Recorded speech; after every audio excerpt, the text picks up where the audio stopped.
Assalamualaikum warahmatullahi wabarakatuh. Bertemu lagi dengan saya di sini. Semoga kalian diberi kesehatan semua, amin.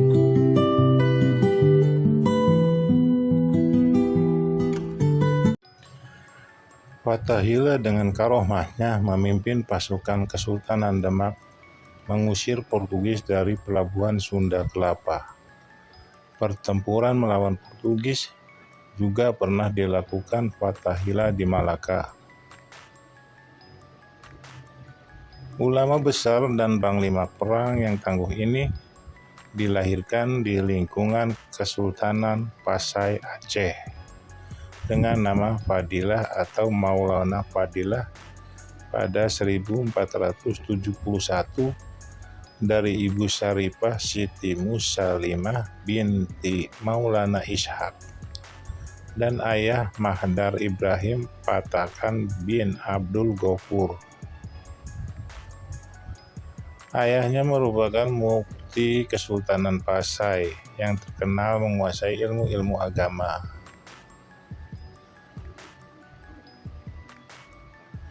Gelar Maulana diperoleh karena konon masih keturunan Nabi Muhammad SAW dari golongan Syahid atau Syarif atau Habib. Kemampuan Fathahillah di bidang kemiliteran hingga membuatnya menjadi panglima perang yang handal. Tak lepas dari lingkungannya di Kesultanan Pasai, sebagai anak yang terlahir di lingkungan Kesultanan Pasai, dia memperoleh pendidikan kemiliteran, terutama kemiliteran laut. Kesultanan Pasai yang terletak di Selat Malaka sangat mengandalkan armada lautnya dibanding pasukan darat. Namun demikian, sebagai anak dari ulama besar, Fadilah juga memperoleh pendidikan ilmu-ilmu agama yang mumpuni. Memasuki usia 24 tahun, Fadilah meninggalkan kampung halamannya untuk merantau menambah pengalaman. Dia kemudian pergi ke Sultanan Malaka yang pada saat itu yang berkuasa adalah Sultan Mahmud Shah yang juga sahabat ayahnya, sehingga Fadilah mendapat kedudukan sebagai tumenggung. Dalam ekspedisi pelayarannya ke Selat Malaka, karena karomah dan kedikdayaannya, Fadilah sempat menghalau para bajak laut yang berkeliaran di Selat Malaka. Hal ini yang membuat kagum Laksamana Hang Tuah, pemimpin tertinggi Angkatan Laut Kesultanan Malaka. Karenanya, ketika Laksamana Hang Tuah lengser, kedudukan sebagai Laksamana dipercaya kepadanya Fadilah dengan gelar Laksamana Khoja Hasan. Kepiawaian Fadilah sungguh tidak mengecewakan. Dia mampu mengamankan Selat Malaka, sehingga perniagaan melalui jalur ini aman dan menguntungkan kerajaan. Fadilah mengabdi selama 15 tahun, tepatnya pada 1510. Dia mengundurkan diri karena bermaksud kembali ke Pasai untuk memperdalam ilmu keagamaan. Namun setelah 1 tahun mengundurkan diri, yakni pada 1511, Kesultanan Malaka diserang dan berhasil diduduki Portugis. Sultan Mahmud Shah pun terpaksa mengungsi ke Pulau Bintan. Dari pengungsiannya ini, Sultan Mahmud Shah meminta bantuan ke Demak. Atas permintaan ini, armada Kesultanan Demak dipimpin Fatih Yunus pada 1512 menyerang Portugis di Malaka. Tapi karena kurang persiapan maka kehabisan perbekalan sehingga pasukan ditarik mundur kembali ke Demak. Dalam penyerangan oleh armada Demak ini, Fadilah turut bergabung. Tapi ketika armada Demak mundur, dia tidak ikut ke Demak melainkan kembali ke Pasai. Di Pasai, kegagalan serangan Demak ramai dibicarakan oleh para pejabat kesultanan maupun para ulama dari tokoh-tokoh masyarakat. Menurut mereka, kegagalan serangan Demak bukan semata-mata kurangnya pembekalan saja, tetapi juga kalah dalam teknologi persenjataan, serta belum memahami betul strategi perang menghadapi bangsa Eropa. Berdasarkan saran para ulama, tokoh masyarakat serta para pejabat kerajaan yang takut serangan Portugis berlanjut ke Pasai. Maka berangkatlah Fadilah merantau guna mempelajari teknologi pembuatan senjata meriam dan strategi perang menghadapi bangsa Eropa yang lebih maju. Pilihan pertama yang dituju adalah negeri leluhurnya, yakni daerah Nasrabad, India. Di Nasrabad, setelah dia bertemu sanak kerabatnya dan dianjurkan menggunakan marga keluarganya, yaitu Ajmat Khan, sehingga namanya menjadi Fadilah Ajmat Khan. Namun entah kenapa dia lebih populer dengan nama Fadilah Khan. Setelah selesai mempelajari teknik pembuatan senjata api dan meriam, Fadilah Khan melanjutkan perjalanan ke Turki guna mempelajari strategi perang melawan bangsa Eropa.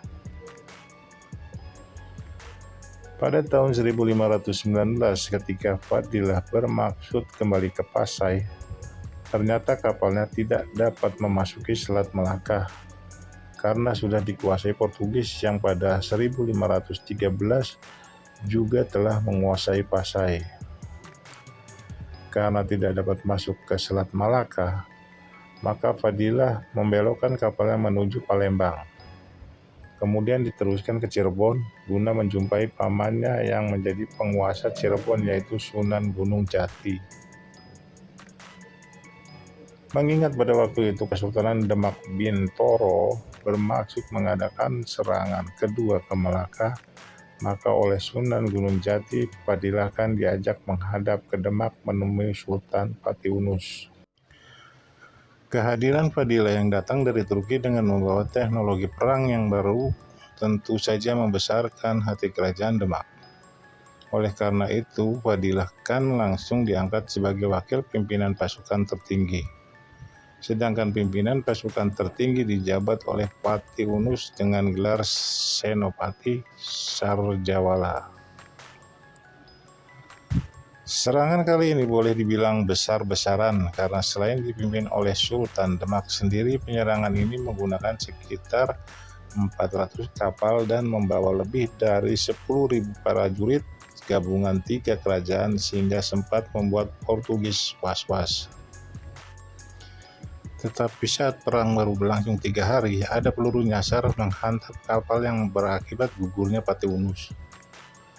Maka untuk menghindari kehancuran total, Fadilah Khan segera mengambil alih pimpinan pasukan dan menarik mundur sambil menyelamatkan jenazah Patiunus untuk dibawa kembali ke Demak.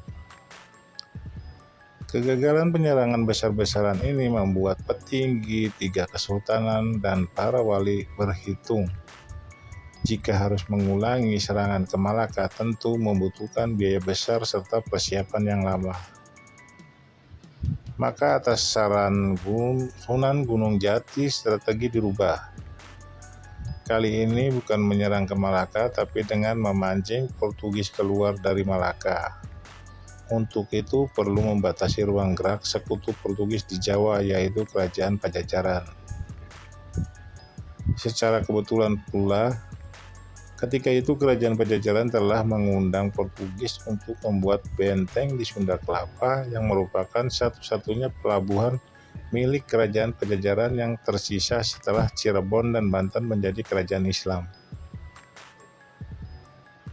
Kehadiran armada Portugis di bawah pimpinan Francisco de Sá telah ditunggu-tunggu oleh pasukan gabungan di bawah pimpinan Fadilah Khan. Armada Portugis terdiri dari sejumlah kapal jenis galeon yang berbobot hingga 800 ton dan memiliki 21-24 pucuk meriam. Sedangkan armada perang Demak terdiri dari kapal tradisional jenis lancaran dan pangajawa yang ukurannya jauh lebih kecil dari galeon. Kapal-kapal ini digerakkan oleh layar dan dayung serta dilengkapi paling banyak 8 pucuk meriam buatan lokal yang jangkauannya tidak sejauh meriam Portugis. Namun dengan bekal teknologi persenjataan dari negeri leluhurnya, dan ilmu strategi menghadapi Eropa yang dipelajarinya dari Turki, maka Fadilah Khan beserta pasukannya mampu mengatasi pasukan darat Portugis yang menggunakan pedang, bedil, dan meriam serta berlindung dengan topi baja. Sedangkan pasukan darat Fadilah Khan hanya mengandalkan tombak, kujang, pedang, keris, dan meriam-meriam kecil. Dengan karomah yang diberikan Allah Subhanahu wa Ta'ala, akhirnya pasukan Fadilah Khan berhasil meluluh lantahkan pasukan darat Portugis dan diikuti oleh armada lautnya pada 22 Juni 1527. 4 kapal Portugis yang berada di Laut Lepas tidak berani memasuki Teluk Sunda Kelapa dan memilih kembali ke Malaka. Pasca keberhasilan menghancurkan Portugis di Sunda Kelapa, Fadilah Khan memperoleh gelar baru yaitu Fatahillah, yang artinya kemenangan dari Allah Subhanahu wa Ta'ala. Itulah sejarah Pangeran Fatahillah dalam mengusir penjajah di Indonesia. Semoga kalian suka. Terima kasih. Wassalamualaikum warahmatullahi wabarakatuh.